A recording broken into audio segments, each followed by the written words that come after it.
जज्बे के सामने उन्हें घुटने टेकने पड़े।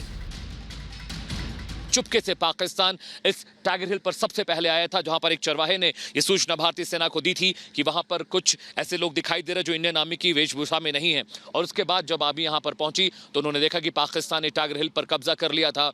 और उसके बाद एक लंबी जंग चली, 2 महीने तक ये जंग चली, जिसके बाद भारतीय सेना ने अपने बल, पराक्रम और शौर्य के जरिए पाकिस्तानी सेना को पीछे ढकेला और एक बार फिर से टाइगर हिल पे, बत्रा हिल पर और तमाम उन पहाड़ियों पर भारतीय तिरंगे को लहराया।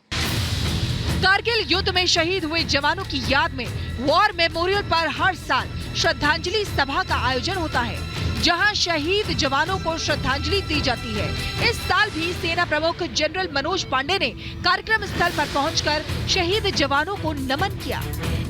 हर साल की तरह इस साल भी 26 जुलाई को विजय दिवस मनाया जा रहा है और हमारे तमाम उन फौजियों को जिन्होंने हंसते हंसते देश के लिए अपने प्राण न्यौछावर कर दिए, उनको याद किया जाता है, उन्हें श्रद्धांजलि दी जाती है। और तस्वीरें देखिए, यहाँ पर जो शहीद जवान थे, 558 भारतीय जवान शहीद हुए थे करगिल वॉर में, उनकी याद में ये कैंडल जलाए जा रहे हैं। यहाँ पर परिवार के लोग हैं, भारतीय सैनिक यहाँ पर हैं। कारगिल युद्ध के दौरान शहीद भारतीय जवानों की याद में विजय दिवस कार्यक्रम हर साल आयोजित होता है। युद्ध में शहीद हुए जवानों के परिजन देश भर से यहाँ आकर उन्हें श्रद्धांजलि अर्पित करते हैं। आज जो 24 साल पहले मेरे साथी जब इस दराज के सेक्टर से निकलते समय खुदा न खास्ता ऐसे टकराते थे ना कंधे, जब चिंगारी पैदा होती थी, वो आज इस भूमि को छोड़ के चले गए। लेकिन मेरी आत्मा ये कहती है छोड़ने वाले नहीं है। वो जिद्दी सिपाही थे, वो यहीं भटक रहे। शहीद जवानों की याद में कार्यक्रम भी आयोजित किए जाते हैं, जहां आर्मी की बैंड अलग अलग धुनों के माध्यम से शहीद जवानों के पराक्रम को नमन करते हैं। पाकिस्तानी सेना कारगिल की चोटियों पर धोखे से आकर बैठ गई थी।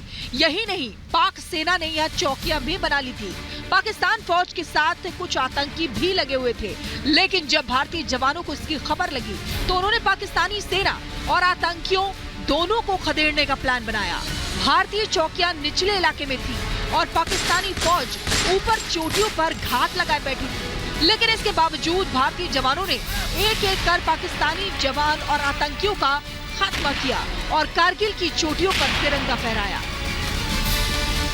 फौज का सिंपल सा हुक्म होता है, भाई टास्क है ये और आपको ये काम करना है, पर उसके पीछे जो प्लानिंग और जो उसके पीछे जो एक स्टाफ का जो वर्क होता है, जो हर अधिकारी का है, तो वो एक बहुत बड़ी सोची समझी, वो काफ़ी थोड़ा देर बाद ही शुरू हो पाई।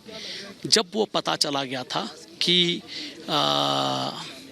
नहीं, ये दुश्मन है, ये उग्रवादी नहीं है, ये मिलिटेंट नहीं है, तो तब जाकर वो प्लानिंग हुआ था। तो जब इनिशियल हमारा नुकसान हुआ था और जब तक ये पता चला तो तब सब कुछ सोच विचार हुआ। तो नया पलटन तो राजदीप को भी बुलाया गया था, फिर बाद में 13 जाखरिफ को भी बुलाया गया था, तो तब वो पैन आउट हुआ था।